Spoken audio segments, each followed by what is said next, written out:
swala la kujikosoa, kwa kuwa wewe kuwepo kwako kwenye familia unayotokea na kuwepo kwenye nchi unayokaa na kuwa kiongozi katika taifa lolote ambalo Mungu amekupa, wale masio madirekta, mameneja, viongozi wa serikali, viongozi wa taasisi, viongozi wa kanisa, viongozi wa jamii, viongozi ambao ni vichwa vya familia, wanaume, kama hamtajikosoa, uko kinyume cha uumbaji, uko kinyume cha dunia yenyewe, uko kinyume cha jamii. Hakuna mahali unaenda.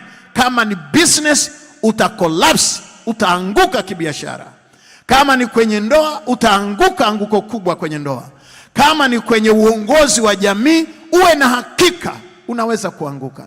Ninyi ma leaders, masio, mnaoongoza kwenye kampuni, mnaoongoza kwenye mataasisi, mnaopenda wale watu ambao saa zote wanakuambia uko vizuri, nataka nikuambie, kujikosoa ni maisha. Kujikosoa ni tabia ya Mungu. Maisha ni marefu kuliko msimu. Tumsifu Yesu Kristo.